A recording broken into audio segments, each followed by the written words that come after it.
Good evening. Tonight we witness a pivotal moment in the ongoing war in Ukraine, one that could reshape the future of the region and the world.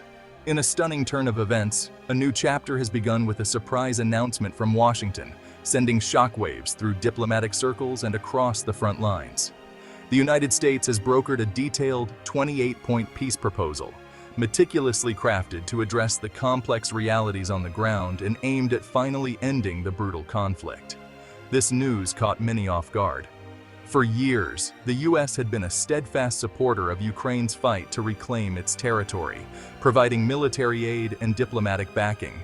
Now, almost overnight, a concrete plan was on the table, one that demands major compromises from both sides and challenges long-held positions. Details of the proposal leaked quietly, fueling speculation, uncertainty, and a sense of urgency among both officials and the public. Ukrainian officials, including National Security Advisor Rustem Umerov, confirmed that Kyiv had agreed to the core tenets of the plan, describing the remaining issues as minor and negotiable. This marks a significant and unexpected shift in Ukraine's strategy after years of vowing to fight for every inch of land, no matter the cost. The plan signals a new phase in the conflict. Negotiation, not just military aid, is now being considered as a primary tool to end the bloodshed and suffering. The proposal forces a difficult and necessary conversation. What does a realistic end to this war actually look like, and what are the sacrifices required to achieve it? The world must now weigh the cost of continued fighting, lives lost, cities destroyed, against the painful concessions that may be required for a lasting peace. The real story lies in the details of the plan, the high-stakes negotiations behind closed doors, and the difficult road that led to its creation, a road paved with hope, skepticism, and the enduring desire for peace. This peace plan was the result of months of secret, high-stakes diplomacy. U.S. Army Secretary Dan Driscoll led sensitive talks with Russian representatives, often in neutral locations like Abu Dhabi. The Trump administration believed a diplomatic breakthrough was needed to end the military stalemate. The U.S. coordinated with international partners, aiming for a deal both Kyiv and Moscow could accept. Secrecy allowed for frank discussions and difficult compromises. Negotiators shuttled between officials, testing ideas and gauging reactions. Now, diplomacy is moving into the open, with a possible Zelensky-Trump meeting to finalize the agreement. The White House insists more dialogue is needed before anything is signed.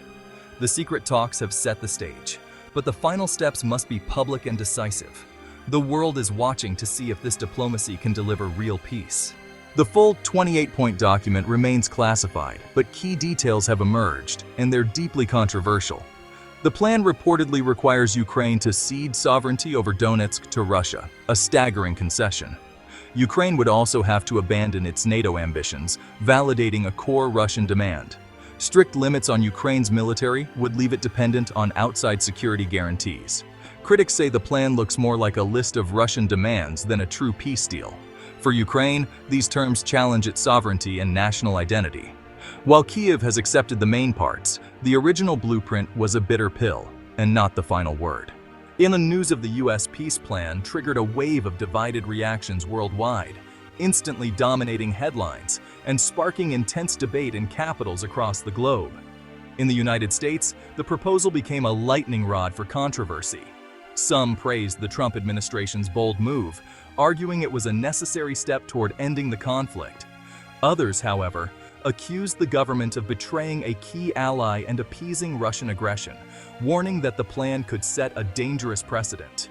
The debate quickly became a flashpoint in American politics, reflecting deep divisions not only over Ukraine, but also over the country's broader global role and responsibilities. Political analysts and lawmakers clashed on national television, each side fiercely defending their vision for America's place in the world. In Europe, leaders were alarmed by the plan's terms, fearing it prioritized a swift U.S. exit over the long-term security of the continent. Many European officials worried that the proposal could undermine NATO unity and leave Ukraine vulnerable to future threats. French President Emmanuel Macron publicly called for stronger guarantees for Ukraine's sovereignty and security, urging the international community not to abandon Kyiv at this critical moment. Meanwhile, the world anxiously awaited Russia's response.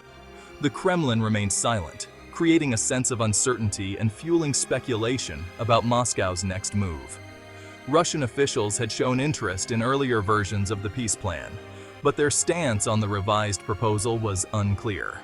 Analysts debated whether Moscow would see this as an opportunity or a threat. This ambiguity left diplomats, journalists, and citizens everywhere guessing about what might come next, heightening the tension. The ultimate success of the diplomatic effort now hinged on Russia's willingness to engage in meaningful talks and compromise. For now, Moscow kept its cards close to the chest, refusing to reveal its intentions or strategy. Around the world, people watched with bated breath, uncertain if peace was truly within reach, or if the conflict would continue to cast its shadow over Europe and beyond. The original US proposal, widely criticized for being too favorable to Russian interests, was merely the starting point in a much larger negotiation. It reflected Washington's initial attempt to broker a ceasefire, but it quickly became clear that the terms would not satisfy all parties involved.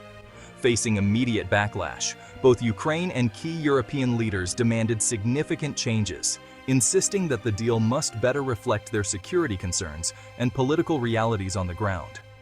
France and Germany stepped forward, leading a determined effort to draft a counter-proposal.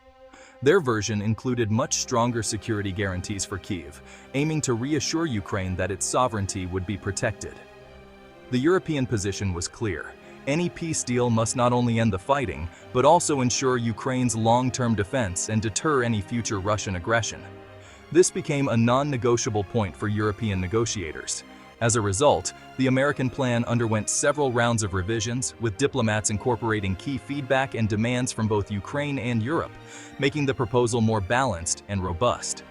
The most significant changes included softening NATO membership restrictions, allowing Ukraine to maintain a stronger military, and reframing the discussion around territorial concessions to better reflect Ukrainian interests. This collaborative revision process transformed the proposal from a unilateral plan into a truly international effort, with all major stakeholders having a say in the outcome.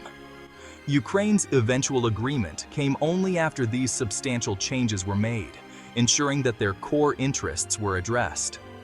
The final plan, while still presenting difficult choices, was ultimately one that Kyiv could accept and stand behind, marking a turning point in the negotiations.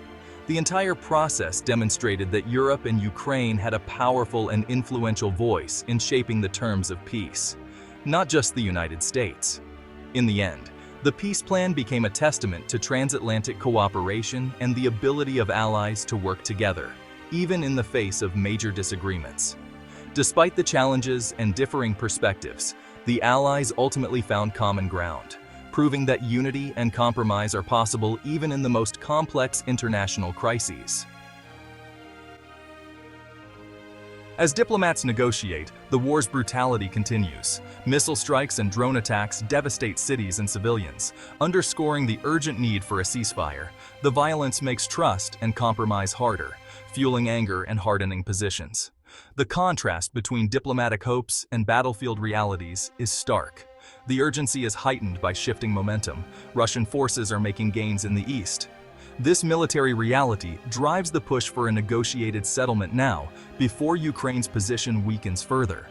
A painful peace deal may be preferable to worse terms after more losses. The terms of the plan reflect the current balance of power. The push for peace is both a humanitarian and strategic calculation. The goal in the conflict, while a negotiated outcome is still possible. Ukraine's agreement to the peace plan's core principles is a major step, but many obstacles remain. Finalizing the details, territorial status, security guarantees, timelines will require more intense diplomacy. The biggest hurdle is Russia, which has yet to officially agree to the revised proposal. Without Moscow's consent, the plan is just paper. Russia may try to extract more concessions or prolong the conflict for advantage. Even with an agreement, implementation will be challenging, especially regarding disputed territories. Ensuring both sides honor the deal will require robust international oversight. Building lasting peace demands more than signatures. It needs real commitment and reconciliation. Still, cautious optimism persists. For the first time in years, a concrete framework for peace exists. The road ahead is long, but a peaceful, stable Ukraine is finally in sight.